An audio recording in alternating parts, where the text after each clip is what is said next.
जय श्री राम दोस्तों, स्पिरिचुअल ज्ञान हिंदी कहानी में आप सबका दिल से स्वागत है। आज की कहानी है ससुर ने सिखाया अपनी नालायक बहू को सबक। अजय आज ऑफिस से जल्दी घर आ जाता है, यही सोचकर कि घर जाकर थोड़ा सा आराम करूँगा, पर उसे क्या पता था कि उसकी पत्नी शिकायतों की पोटली खोलकर बैठी होगी। सुनिए जी, घर के काम करते करते मैं थक जाती हूँ, एक पल आराम नहीं मिलता मुझे। सुबह आपके रहते ही मैं मम्मी पापा जी को चाय नाश्ता दे देती हूँ। आप ऑफिस पहुँचते नहीं कि इधर फिर से उन लोगों की फरमाइश शुरू हो जाती है। अगर ऐसा ही चलता रहा तो मैं अपने मायके चली जाऊँगी, फिर अपना समझते रहना, अनुपमा अपने पति अजय से कहती है। अजय बोला, मिठाई बना रही हो तो कुछ मीठा ही बोलो। ऐसा क्या हो गया कि मैं दफ्तर से आया नहीं कि तुम अपनी शिकायतों की पोटली खोलकर बैठ गई। और काम अगर ज़्यादा हो गया है तो एक काम वाली और लगा लो, ज़्यादा से ज़्यादा 3-4 हज़ार और ले लेगी। आप तो ऐसे कह रहे हो जैसे आपके बाबूजी ने पैसों का पेड़ लगा रखा है।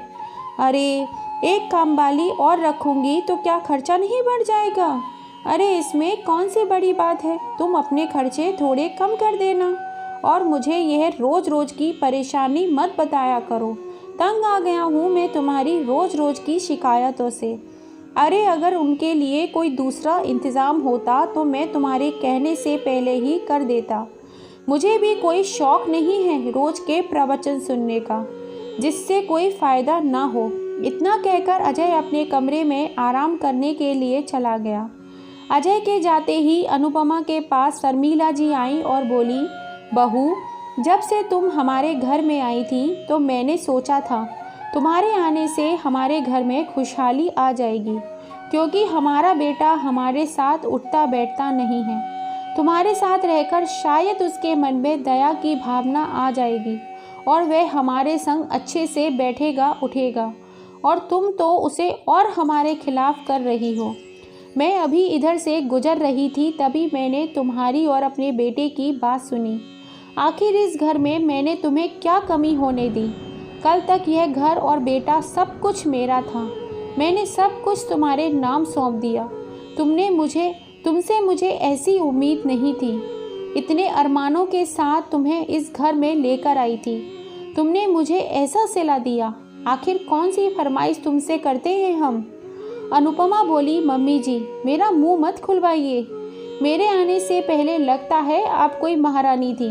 जिम्मेदारियों के बोझ के अलावा आपने और क्या दिया है मुझे? क्या मैं गलत कह रही हूँ? उनके ऑफिस जाते ही आप दोनों चाय पकौड़े खाने की फरमाइश नहीं करते? पता है दूध और तेल का भाव क्या हो गया है? ऊपर से काम वाली कहती है पगार बढ़ा दो। आपके बेटे ने यहाँ कोई पैसों का पेड़ नहीं लगा रखा कि मैं तोड़ती जाऊँ और आप लोगों की फरमाइशें पूरी करती जाऊँ। मुंह टेढ़ा करती हुई मिठाई का डिब्बा लेकर अनुपमा अपने कमरे में चली गई। निराश होकर शर्मिला जी जब अपने कमरे में लौटी तो उनके पति गजेंद्र बाबू बोले, क्यों अपनी रोज़ रोज़ की बेइज्जती कराती हो? मान क्यों नहीं लेती हो? ये घर और बेटा पहले तुम्हारा था, अब किसी और का हो चुका है। कल तक तुम घर की मालकिन थी, पर आज सब छोड़ो। वह शब्द कहते हुए भी मेरी जीभ साथ नहीं दे रही है। हमारी औकात इस घर में अब है ही क्या, यह तुम जानती नहीं हो क्या? चुपचाप कमरे में बैठकर राम नाम लो। विनती करो उनसे कि हे प्रभु, अब हमें इस संसार से मुक्त करो। दोनों पति पत्नी चुपचाप अपनी हालत पर आंसू बहा रहे थे और सोच रहे थे, जब अपना सिक्का ही खोटा हो तो किसी और से क्या उम्मीद लगाना। अगले दिन अजय किसी काम से शहर के बाहर गया था। बच्चों ने बर्गर खाने की फरमाइश की तो अनुपमा ने अपने और बच्चों के लिए बर्गर और फ्रेंच फ्राई मंगवा लिया, और सास ससुर के लिए उसने खिचड़ी बना कर दी। जब शर्मिला जी ने कहा, बहू, खिचड़ी तो शनिवार को खाई जाती है, आज तो बुधवार है और दिन में खिचड़ी? अनुपमा मुंह बनाते हुए बोली, मम्मी जी, गर्मी इतनी तेज हो रही है कि रसोई में मेरा जाने का मन नहीं कर रहा। आज खिचड़ी से ही काम चला लीजिए। मैं बच्चों के साथ कमरे में आराम करूंगी, तो मुझे परेशान मत कीजिएगा। इतना कहकर उसने कमरे का दरवाज़ा बंद कर लिया। बर्गर और फ्रेंच फ्राई खाकर बच्चे खुश हो गए और वीडियो गेम खेलने लगे।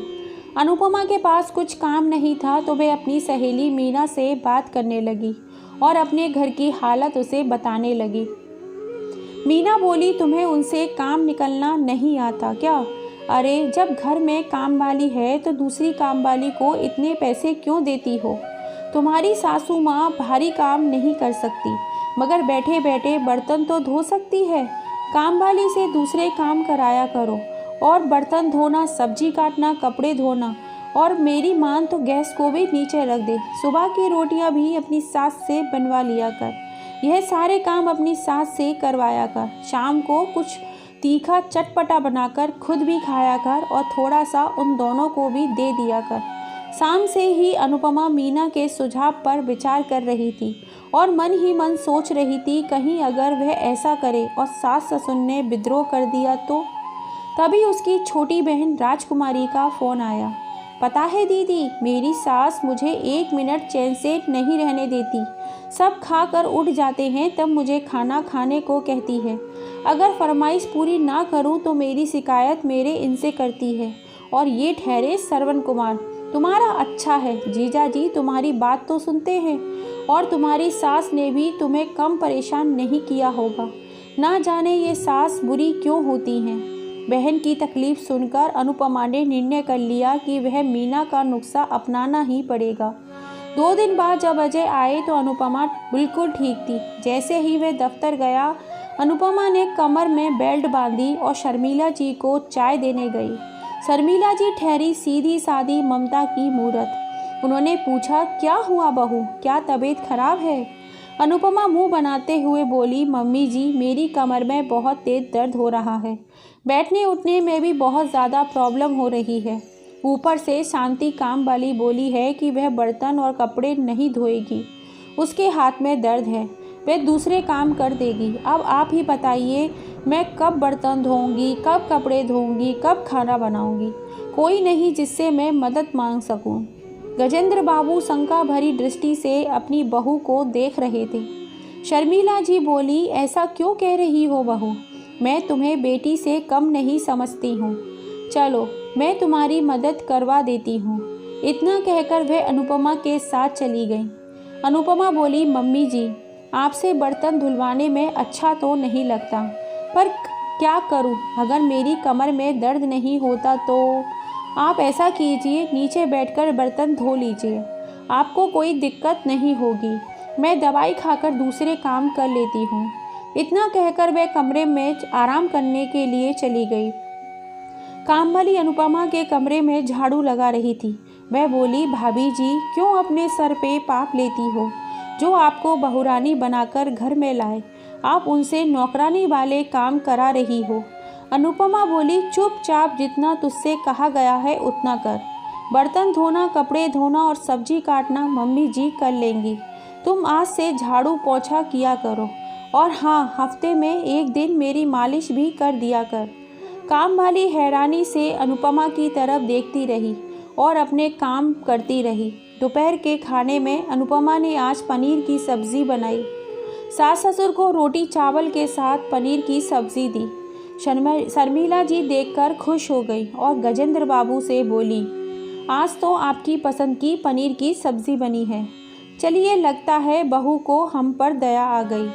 गजेंद्र बाबू कटोरी में हाथ घुमाया तो एक पनीर का टुकड़ा आया और बाकी के आलू के टुकड़े थे। शर्मिला जी देखकर बोली, यह भी तो देखिए, पनीर कितना महंगा हो गया है। अब सिर्फ पनीर डालकर तो सब्जी नहीं बनाई जा सकती। खा लीजिए। गजेंद्र बाबू बोले, तुम्हारे बर्तन धोने, कपड़े धोने और सब्जी काटने का इनाम तो नहीं है कहीं ये? शर्मिला जी बोली, हे भगवान, कैसी बातें कर रहे हो? अपने घर के काम को कोई ऐसा कहता है? घर में शांति बनी रहे तो मैं उसके लिए कुछ भी करने को तैयार हूँ। आप बस खाना खाकर आराम करिए। अब तो ये रोज का हो गया था। अनुपमा कुछ न कुछ बहाना बनाकर छोटे मोटे काम शर्मिला जी से करवाती रहती। बेचारी शर्मिला जी पति को ढंग से खाना मिल सके, इस वजह से चुपचाप सब काम करती जाती। ऐसा नहीं था कि वे समझ नहीं रही थी। आखिर उन्होंने अपने बाल धूप में सफ़ेद नहीं किए थे। वक्त बीतने लगा, काम की थकान शर्मिला जी के चेहरे पर दिखने लगी। एक रोज़ जब अनुपमा कमरे में सो रही थी और शर्मिला जी धूप में कपड़े सुखा रही थीं, गजेंद्र बाबू बहू के कमरे पर दस्तक देना शुरू किए। अनुपमा हड़बड़ा गई और बोली, बाबूजी, कोई बहू के दरवाजे को इस तरह पीटता है क्या? कहीं तूफान आ गया था जो मेरी नींद से जगा दिया? वह बोले, बहू, इतनी तेज़ धूप में जो औरत कपड़े सुखा रही है वह तुम्हारे पति की माँ है और इस घर की मालकिन है। उसे तुमने नौकरानी बनाकर रख दिया है। अरे, औरत तो ममता की मूरत होती है। फिर तुमने अपनी सास के साथ ऐसा व्यवहार करते हुए शर्म नहीं आई? देखो उसकी कैसी हालत हो रही है। अनुपमा बोली, बाबूजी, मैंने उनसे नहीं कहा था कि आप अभी की अभी कपड़े सुखा लें। अरे, शाम हो जाती तब कर लेती, आराम से सुखा लेती। अगर आपको इतनी ही चिंता हो रही है तो आप जाकर मदद क्यों नहीं कर देते? वैसे भी पूरे दिन पलंग पर ही पड़े रहते हो। इतना कहकर वह कमरे से बाहर चली गई। गजेंद्र बाबू ने शर्मिला जी की मदद की और सारे कपड़े चारपाई पर रख उन्हें कमरे में ले गए और बोले, अगर तुमने मेरी बात नहीं मानी तो मैं आज से खाना पीना छोड़ दूंगा। तुम्हारी ऐसी हालत अब मैं नहीं देख सकता। चुपचाप से थोड़ी देर आराम करो। अगर बीमार पड़ जाओगी ना तो बेटा दवा खाने ले जाएगा और ना ही बहू। 2 रोटी देगी, समझ रही हो ना मैं क्या कहना चाहता हूँ? शर्मिला जी चुपचाप पसीना पोंछते हुए चारपाई पर लुढ़क गई। रात हुई। बेटा खाना पीना खाकर मोबाइल लेकर आंगन में बैठा तो गजेंद्र बाबू उसके पास गए और सारी बात बताई। अजय बोला, माँ अपनी उम्र में भी तो काम करती थी और ऐसी भी बुढ़ापे में थोड़ा बहुत काम तो करते रहना चाहिए। आप तो ऐसे कह रहे हैं जैसे अनुपमा आप लोगों को खाना पीना नहीं देती है। अरे, अपना घर का काम करने में क्या बुराई है? गजेंद्र बाबू निराश होकर अपने कमरे में चले गए। गजेंद्र बाबू हर तरफ से हार चुके थे। कैसे अपनी पत्नी की परेशानियों को कम करें? तभी उनकी बेटी सविता का फ़ोन आया। गजेंद्र बाबू ने इतने दिनों की इति बताई और बोला, बेटी, जिस पत्नी को आज तक मैंने कभी कुछ नहीं कहा, आए दिन बेटे बहू उसे खरी खोटी सुनाते हैं। मेरा सीना छलनी हो जाता है। मैं पुरुष हूँ, आंसू नहीं बहा सकता और अपनी पत्नी की यह दशा देखी हुई नहीं जाती। सविता ने उन्हें आश्वासन दिया और बोली, बाबूजी, आप चिंता मत कीजिए। बच्चों के स्कूल में कुछ दिनों की छुट्टी होगी तो मैं आ जाऊंगी। आकर माँ से बात करूंगी। तब तक आप अपना और माँ का ख्याल रखिए। इतना कहकर सविता ने फ़ोन रख दिया। समय बीत रहा था। दिनों दिन शर्मिला जी का स्वास्थ्य गिर रहा था। सविता छुट्टियों में मायके आई, जिसकी खबर बस गजेंद्र बाबू को थी। जैसे ही सविता घर में आई, उसने देखा माँ बाथरूम में बैठकर कपड़े धो रही थी। माँ, यह क्या कर रही हो? क्या कामवाली ने घर का काम करना छोड़ दिया है? और भाभी कहाँ है?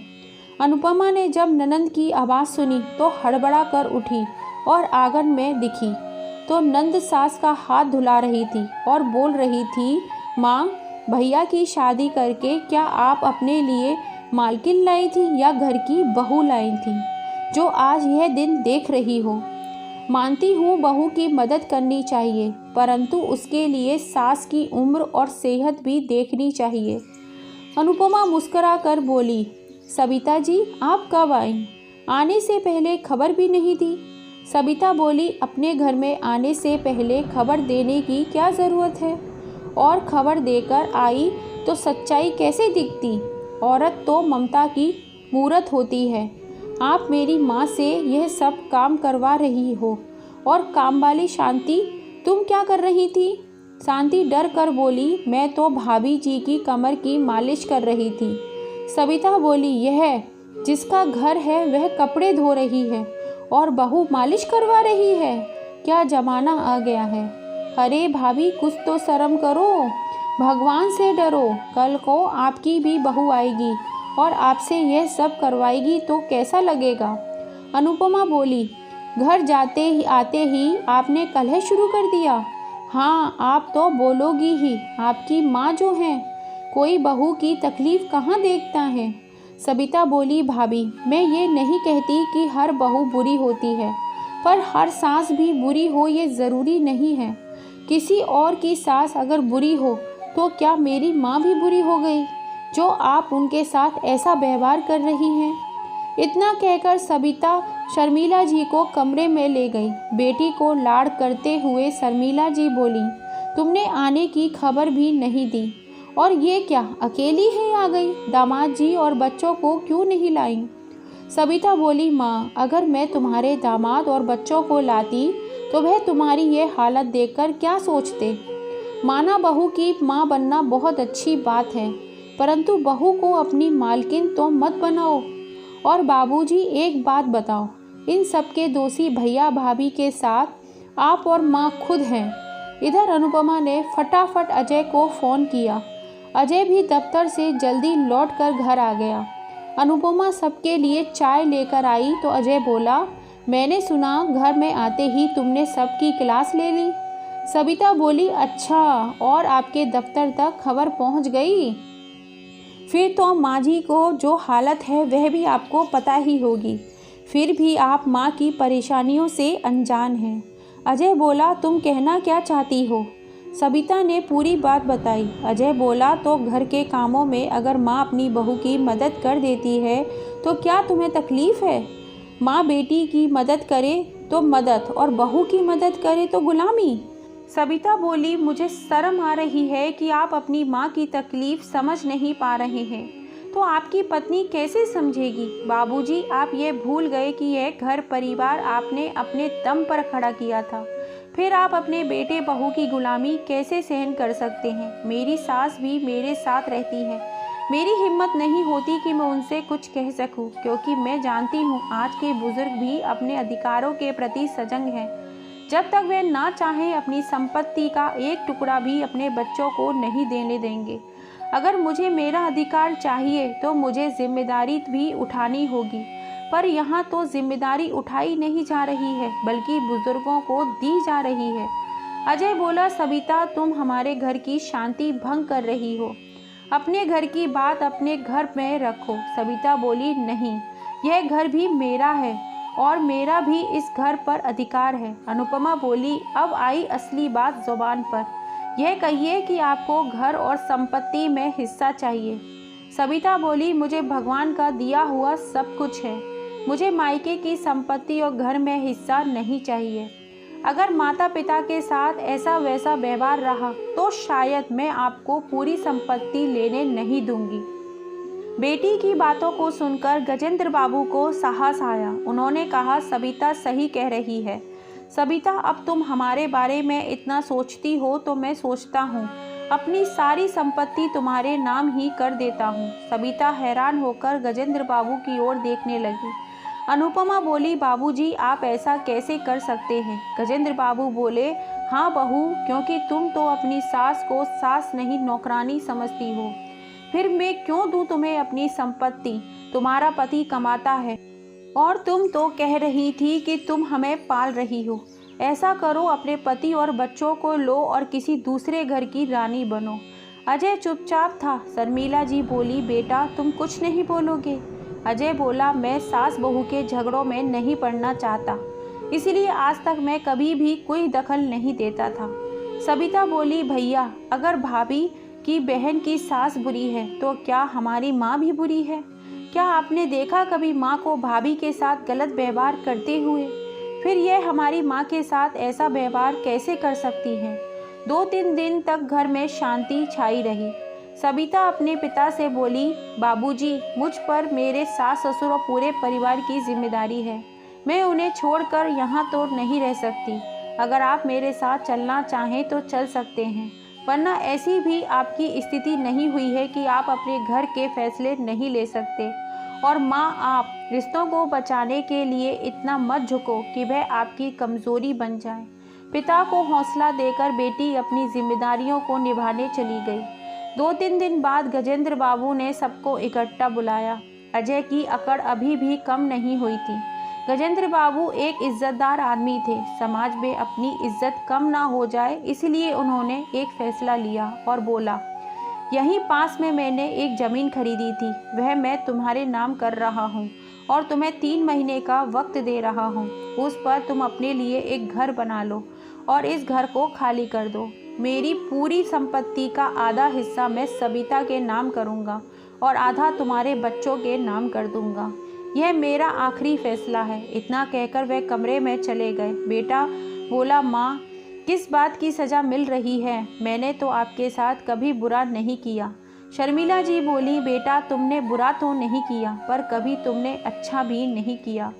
आज तक मैं रिश्तों को जोड़ने के लिए बस झुकती ही आई हूँ और तुम लोगों ने उसे मेरी कमज़ोरी समझ लिया। अब मैं तुम्हारी कोई मदद नहीं कर सकती, मुझे माफ़ कर दो। तभी शांति काम वाली बोली, माँ जी, मैं भी भाभी के साथ काम नहीं कर सकती। उनके साथ काम करके मैं भी कहीं ना कहीं पाप की भागीदार बन रही हूँ। अब मैं आपके घर का सारा काम करूँगी। आप जो भी पगार दोगे मैं चुपचाप ले लूँगी। आखिरी आपकी ही पगार से मैं पली बड़ी हूँ। शांति का सहारा लेते हुए शर्मिला जी अपने कमरे में चली गईं। इंसान चाहे जितनी चाल चल ले, पर होता वही है जो वक्त को मंजूर होता है। आखिरकार 3 महीने बाद आधे अधूरे ही घर में अजय और अनुपमा को शिफ्ट होना पड़ा। अब अनुपमा को पैसे की बचत के लिए अपने घर के काम खुद से करने पड़े। गजेंद्र बाबू ने शांति के पति को भी अपने घर के काम पर लगा लिया। अब वह बाहर के सारे काम देखता।